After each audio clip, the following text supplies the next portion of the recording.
For most of its history, Walmart carried a very specific image. It was the place families went when every dollar mattered. The store with long aisles, big carts, practical products, and prices low enough to justify the drive across town. Higher-income households had other options.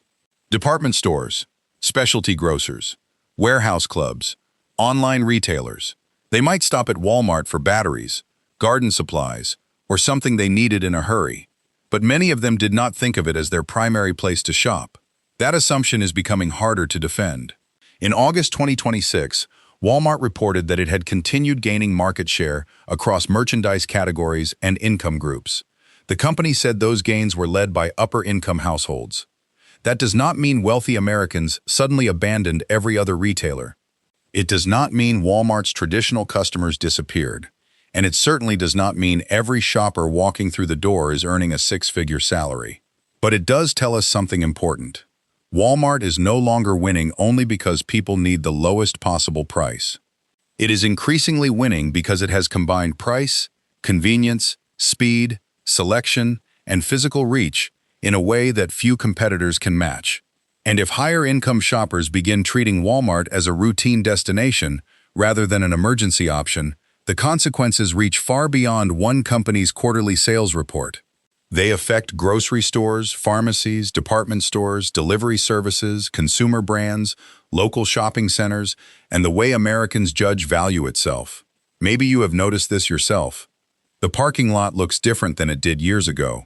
Pickup spaces stay busy throughout the day.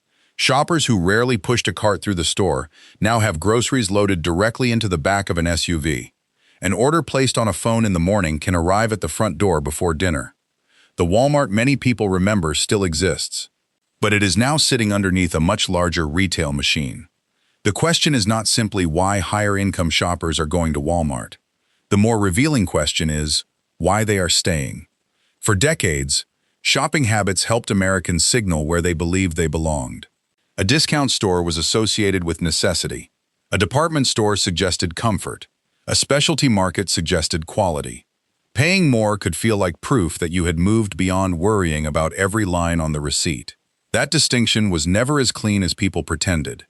Wealthy households have always looked for bargains, and families with limited incomes have always paid more for products that mattered to them.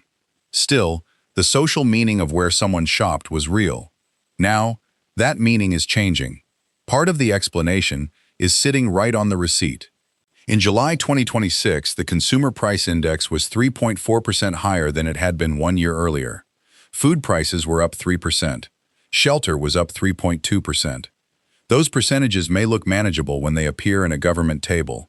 In real life, they land on top of several years of accumulated price increases. A household does not reset its memory every 12 months. People remember what a grocery run used to cost. They remember the price of homeowners insurance, a restaurant meal, a bottle of detergent, or a routine service appointment before the increases began stacking up. That accumulated difference changes behavior, even when income is relatively high. The Federal Reserve's 2026 household survey found that 58% of adults said changes in the prices they paid had made their financial situation worse. Even among households earning $100,000 or more, the figure was 53%. For adults age 60 and older, it was 52%. Think about that for a second. More than half of the people in those groups said price changes had made their financial position worse. These are not all households facing immediate poverty. Many own homes, have retirement accounts, collect pensions, or earn salaries that once provided a comfortable margin. But a comfortable income and an unlimited income are not the same thing. A retired couple may have enough money to pay every bill and still notice that property taxes, insurance, groceries, utilities, and medical expenses are consuming more of the monthly check.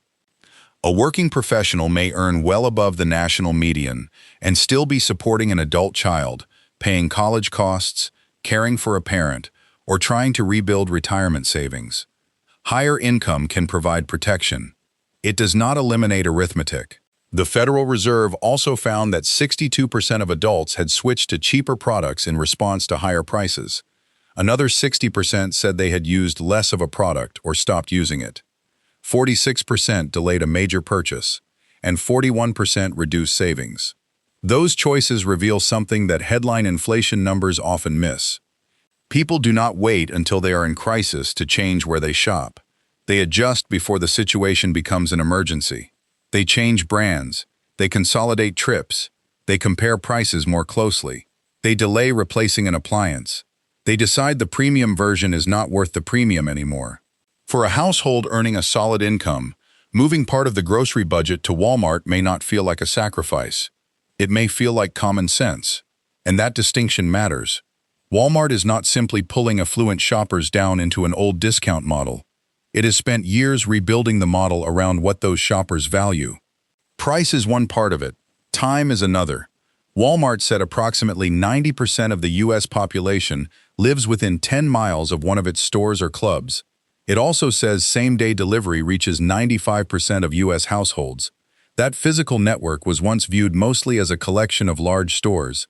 Now each location can also function as a local warehouse, pickup point, pharmacy, grocery hub, return center, advertising platform, and delivery base. A store built decades ago to serve shoppers driving in from nearby towns can now help fulfill an online order placed from a kitchen table. That is a major change in what the building is worth. Consider a 62-year-old professional who has spent years ordering household goods online. He does not necessarily want to spend Saturday afternoon walking through a supercenter, but he may be perfectly willing to order groceries, motor oil, vitamins, paper towels, pet food, and a new coffee maker from the same app. If those products arrive in a few hours, the old image of Walmart matters less than the time saved. For a retired couple, pickup can eliminate a long trip through the store. For someone caring for an aging parent, delivery can turn a list of errands into one transaction. For a household with grandchildren visiting, a last-minute order can arrive before the family does. This is not just convenience in the abstract. It is a practical solution to the shortage of time, energy, and attention many Americans feel. In Walmart's quarter ending July 31, 2026, U.S. e-commerce sales increased 24%. Store-fulfilled delivery grew about 43%. Orders delivered in less than 3 hours represented roughly 37% of store-fulfilled deliveries.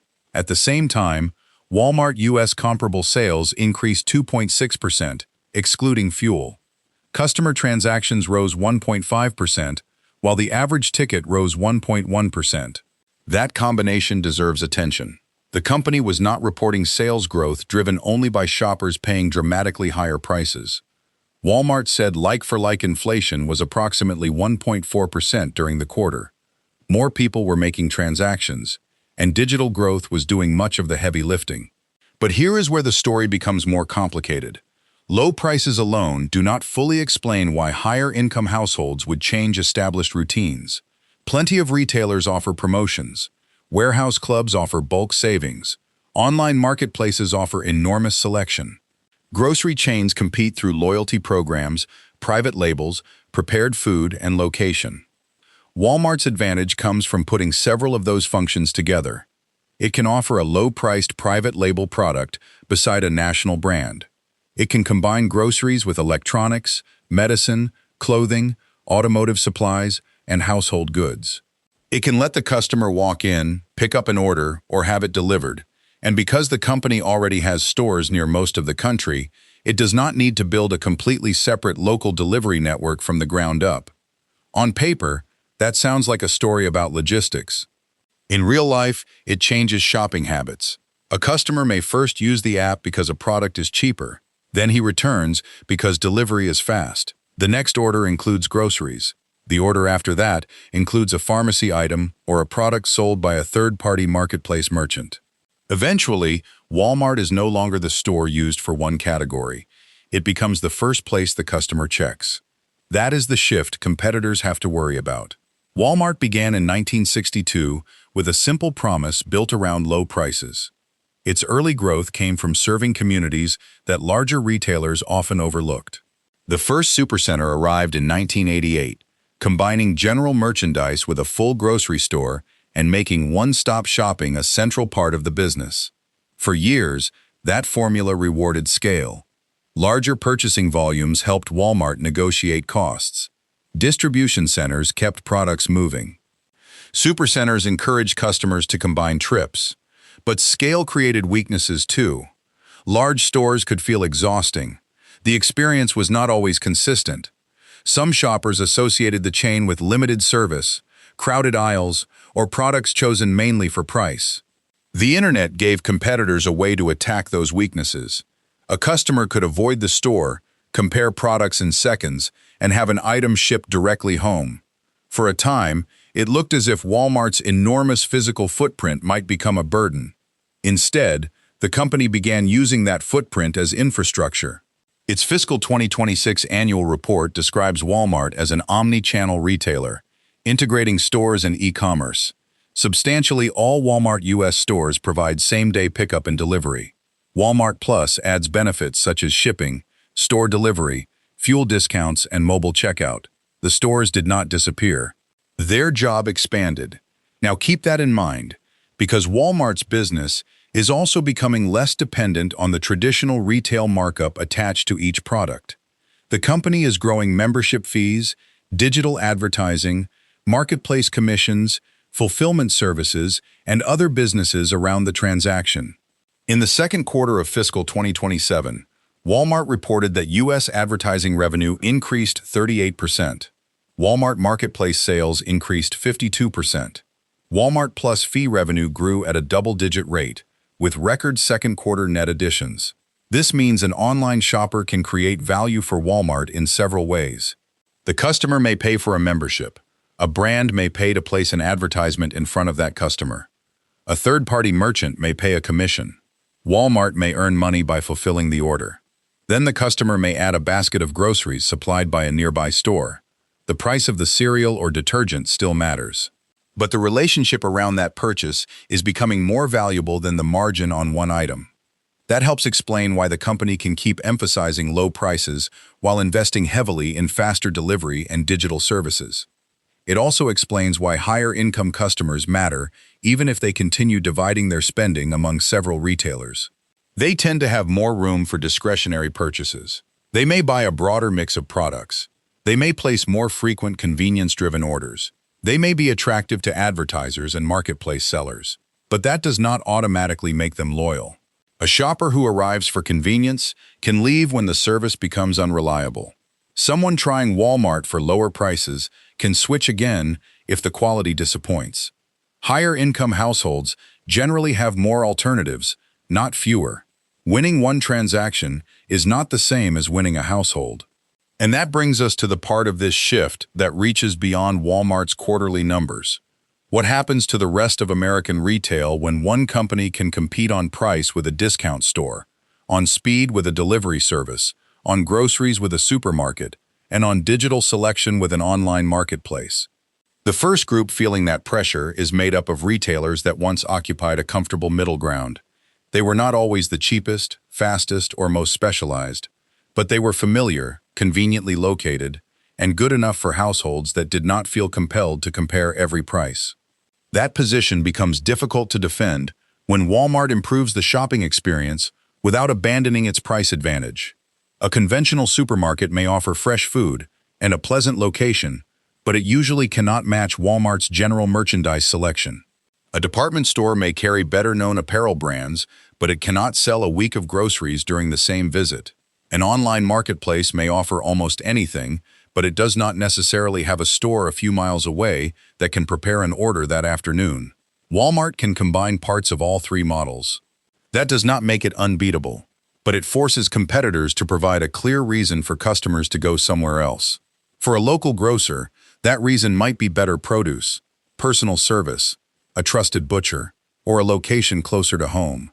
For a specialty retailer, it might be expertise or products Walmart does not carry. For a department store, it might be quality, fashion, or a shopping experience that feels meaningfully different. The problem begins when the distinction is not obvious. If the product feels similar, the service feels ordinary, and the price is higher, a customer has little reason to remain loyal. That is especially true when the customer no longer has to spend an hour walking through Walmart to receive its prices. Delivery and pickup remove one of the old barriers. A broader online assortment removes another. Modernized private brands remove a third. In April 2026, Walmart announced the first major redesign of great value in more than a decade. The refresh covers almost 10,000 food and household products.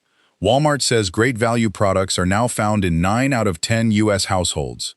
That figure comes from the company, and it should be understood as a corporate claim. Still, the scale of the redesign shows how differently Walmart now views its private label. A plain package with the lowest price is no longer enough. The company wants the product to look credible on a kitchen counter belonging to almost any household. It wants packaging that works in a store aisle and on a phone screen. It wants customers to see value without automatically reading the product as a compromise. That matters because private label products can change a shopping trip. A customer may enter the store for a national brand and test the store brand because it costs less.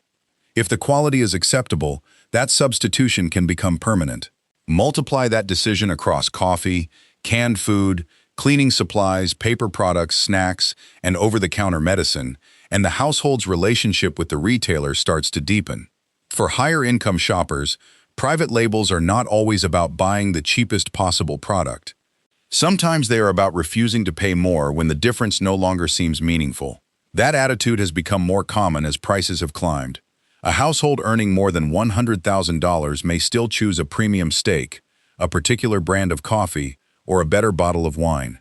But it may also decide that the store brand aluminum foil, sugar, pain reliever, or laundry product works just as well. This is selective trade down. The customer does not cut spending everywhere. He decides where paying more still matters and where it does not. Walmart is well positioned for that behavior, because premium and value choices can sit in the same basket. A shopper can buy a higher-end television, an inexpensive pantry staple, a national brand tool, and a private label household product in one transaction. The old picture of the Walmart customer was too simple. The new picture is a household making different value judgments category by category. That is where this shift begins to affect brands. A company that has relied on name recognition may discover that shoppers are more willing to test a lower-price substitute. A product that once received attention simply because it occupied the center of a store shelf now has to compete on a digital screen, where price comparisons are immediate. Walmart's advertising business gives the company another advantage. It can sell brands access to customers at the moment they are searching or making a purchase. It can observe which searches lead to orders, which products are bought together, and when customers return. That does not guarantee that every advertisement works. It does mean Walmart increasingly controls both the shelf and the digital path leading to it. The retailer is no longer just negotiating what a manufacturer pays to place a product in a store. It is building a system around discovery, advertising, fulfillment, and repeat purchasing. And the more income groups use that system, the more valuable the system becomes. But there is another side to this story. Higher-income shoppers moving more of their spending to Walmart may help those households control expenses. It may save time for people caring for children or aging parents. It may make same-day grocery and pharmacy delivery available in communities where few companies could provide it profitably. For an older American, those benefits can be meaningful. Someone who no longer wants to drive after dark can schedule a delivery. A person recovering from surgery can order groceries without walking through a large store. A caregiver can send household supplies to a parent living in another town. A retiree can compare prices without visiting 3 different locations. Convenience is not merely a luxury in those situations. It can preserve independence. Yet scale always creates trade-offs. When more household spending flows through one company, smaller competitors face greater pressure. Some will improve, some will specialize, others may close. A town can gain fast delivery and lower prices while losing a locally owned store that sponsored community events, employed neighbors, and knew longtime customers by name. Those outcomes do not cancel each other out. They can happen at the same time. A consumer may reasonably choose the lower price. A business owner may reasonably say that he cannot match the purchasing power, technology, and delivery network of the largest retailer in the country. The difficult question is not whether one side is right. It is what happens after enough individual households make the same reasonable decision. A few dollars saved on one shopping trip may seem too small to influence the structure of American retail. But retail changes through millions of decisions exactly like that. One household tests grocery pickup. Another begins using delivery. Another shifts household products to a private label. Another searches Walmart's marketplace before checking a department store. No single customer announces that the retail landscape has changed. The change appears later in market share reports, empty storefronts, smaller competitors cutting staff, and shopping centers searching for new tenants. To be fair, Walmart's gains do not prove that every American is abandoning other retailers. The Federal Reserve found that 73% of adults were either doing okay financially or living comfortably in 2025. Financial conditions vary enormously. A family earning $100,000 in a small Midwestern town is not in the same position as a family earning the same amount in a high-cost coastal city. Higher-income households also remain more capable of shopping across multiple retailers. They may buy groceries from Walmart, electronics from another website, clothing from a department store, and fresh food from a local market. Walmart's earnings presentation does not define the precise income threshold it used for upper-income households, nor does it tell us that those households now make up most Walmart customers. The company's statement is narrower. Its market share gains extended across income tiers and were led by upper-income households. That is significant. It is not the same as saying wealthy America now shops exclusively at Walmart. There is another reason for caution. Some of the growth reflects investments that must continue working. Delivery has to remain reliable. Products have to stay in stock. Substitutions have to make sense. Marketplace merchandise has to meet customer expectations. Store conditions still matter, even when more orders begin online. Higher-income customers often have more choices. If the experience deteriorates, many can leave quickly. Walmart also has to balance two different promises. It wants to protect its reputation for low prices while offering a broader range of products and services. It wants to attract households with more spending power without making traditional customers feel that the store is moving away from them. That balance may be harder than winning the first wave of new shoppers. So what should we watch next? Start with transactions. If customer transactions continue rising, rather than sales being driven mainly by price increases, that suggests more households are using Walmart more often. Then watch delivery. Growth in store-fulfilled orders will show whether the physical network is becoming a lasting digital advantage rather than a temporary convenience. Watch Walmart Plus membership and marketplace sales. Those figures indicate whether customers are building a deeper relationship with the company or merely visiting for a few low-priced items. And pay attention to general merchandise. Groceries bring people back frequently, but categories such as apparel, electronics, home goods, and tools can reveal whether Walmart is expanding beyond necessity purchases. Finally, watch the competitors. Are supermarkets investing in better private labels and prepared food? Are department stores giving customers a compelling reason to visit? Are regional retailers improving pickup and delivery? Are specialty stores leaning harder into service and expertise? Walmart's gains do not affect every competitor in the same way, but they remove the safety of being average. The larger meaning of this story has little to do with whether someone likes Walmart. It is about the changing definition of value. For years, value was treated mostly as a low price.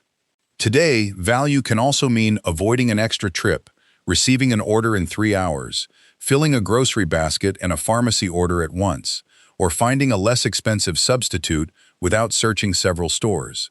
Higher-income shoppers are responding to that broader definition. Some are under more financial pressure than their salaries might suggest.